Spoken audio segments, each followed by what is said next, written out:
ensonga esooka twagala nnyo obwakabaka ng'ekkanisa tubwagalira ddala era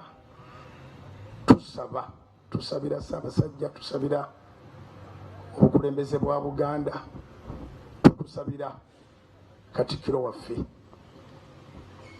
Tulinayo ebyafaayo ebitonotono ne muganda wange oyo ow'ekitiibwa Noah Kiyimba twasooka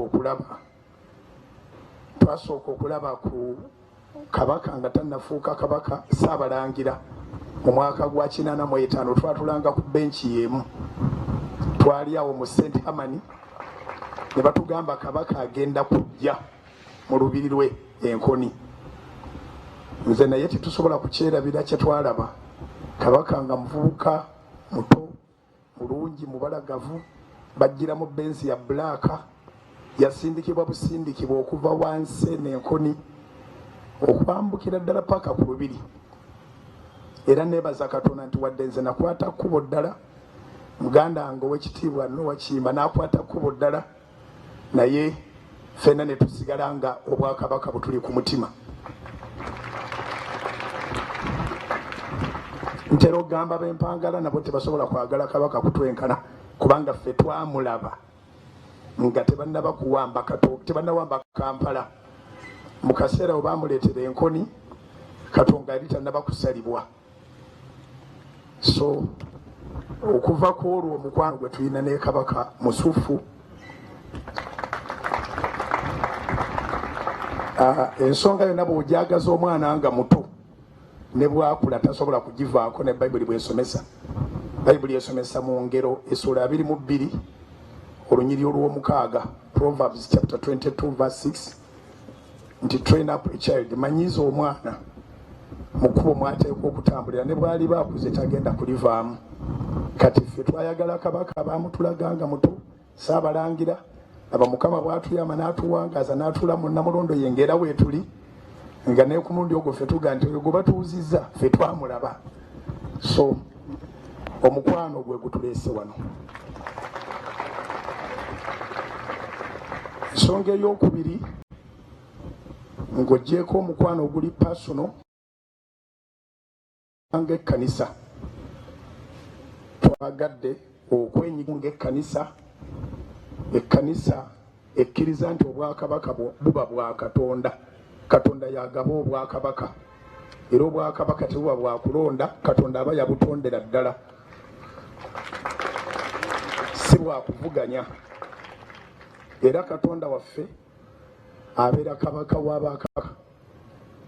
Omugirawo bakabaka nga babaali bakikoze nga baggyewo obwakabaka, then naye oba omugobye, kubanga ye kabaka w'abakabaka. Bakabaka bateekwa okubaawo alyoka abeere kabaka w'abakabaka. So tuze okunyweza ekyo endagaano eya Katonda okuba nti yasimba bakabaka era yabawa okulamula, yabawuliza ku buyinza bwe. Era tuze okugamba nti ekkanisa bw'ebanga ddala ya Katonda si mulabe wa bwakabaka. Kyaki eteekwa kukolagana n'obwakabaka.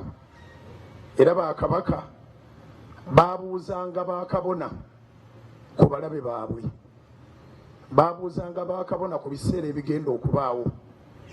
Falaawo kye yava amanya bw'anaatetenkanya Misiri ng'ayise mu Yusufu eyali omusajja wa Katonda, n'amugamba nti lubereberye essula ya 41, lubereberye essula ya 41, kabaka yaleeta ebirooto, kubanga Katonda bw'aba anaakola ekintu akyogera ne kabaka, naye kabaka naye aba ayagala kabona anaakivunula.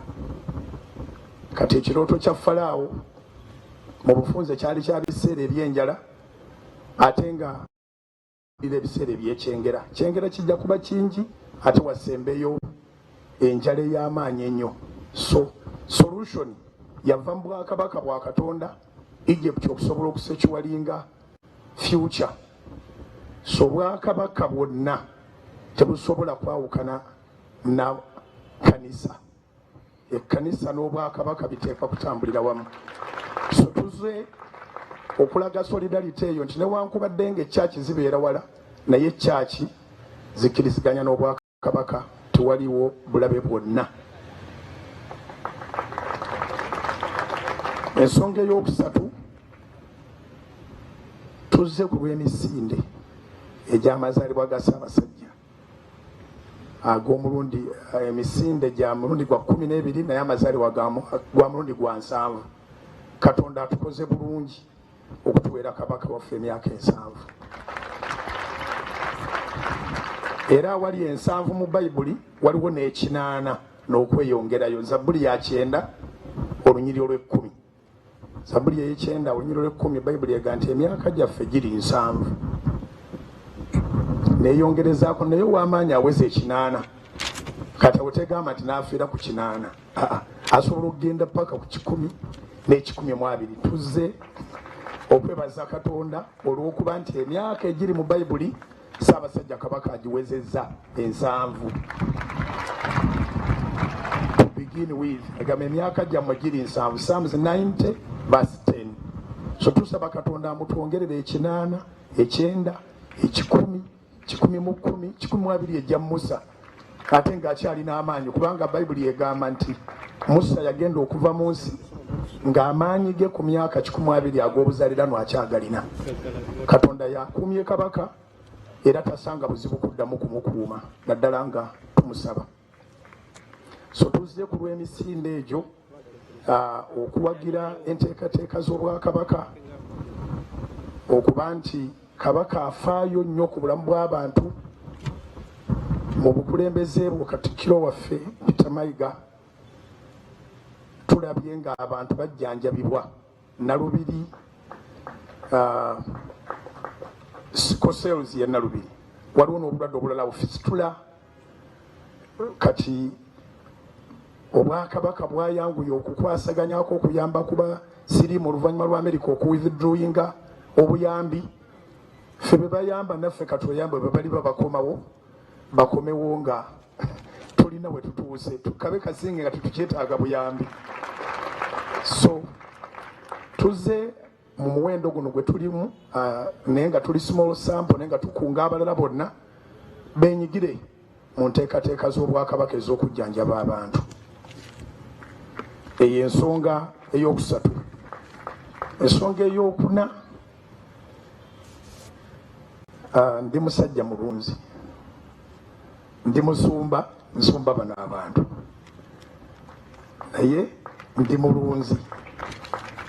Kaakati kabaka bwe yasiima n'osiima tujje nempitayita mu kisibo nga njagala okuleeta amakula era nenondamu ente 2 ezibadde zisingamu ng'emu ezaala ndowooza wiiki eno endala eyinza okuzaala mu bisi 2 mu maaso nenzireeta era nga nsaba Katikkiro waffe okkirize nkukwase ente ezo ozintuusize ewa kabaka waffe asiime gabeere amakula ku mazaalibwa ge.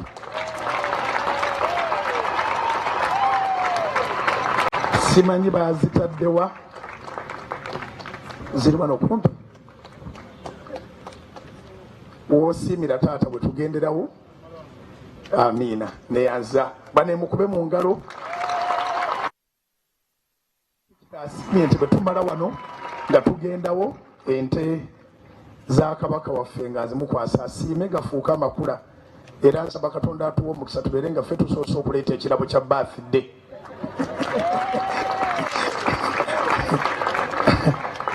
Ente zirimu ndowooza ezaala eyinza okuzaala mu nnaku 2-3 kubanga ensi mwe tulaga ekulukuta amata n'omubisi gw'enjuki. Kati sirina njuki ze nnunda naye nnunda ente kati kyenvudde ndeeta nga zisuliridde kuzaala ziri 2 naye muzo ziri 4 nga nsaba Ssaabasajja Kabaka waffe Ronald Mwenda Mutebi II asiime anywe ku mataago mpola mpola. Ensonga esembayo nange nzize nga nze nga Bujingo njagala kabaka waffe, njagala Obuganda.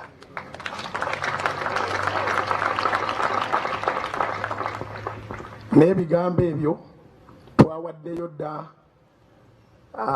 akasente kaffe ke twekozeemu mpolampola nga tusaba tufune bukiiti bwaffe kwolwo tusobole naffe okudduka nga tudduka ku lw'obulamu bw'aba naffe abanyigirizibwa akawuka akaleeta mukenenya ate nga tudduka nekulwa fitness yaffe.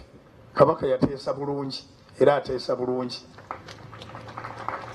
So ebigambo ebyo sigenda bisusaako okujjako okusaba essaala Katonda yayamba kabaka waffe yonna gye yayita ayongere omuyamba ayongere omukuuma amukuumire ddala buli lwe yeebaka Katonda aweereze eggye ly'abamalayika likole ku ekyo abasawo kye batasobola kukolako.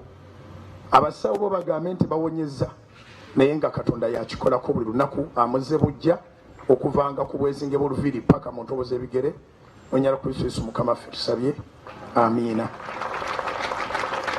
Katikkiro mpozi kano kange weebale kubeera musajja omugumu ennyo alina eddiba eggumu.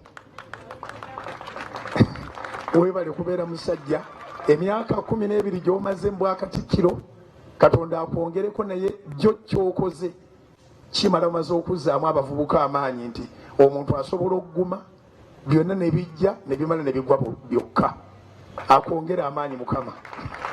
Download the Salt Media app from the Google Play Store and the Apple App Store.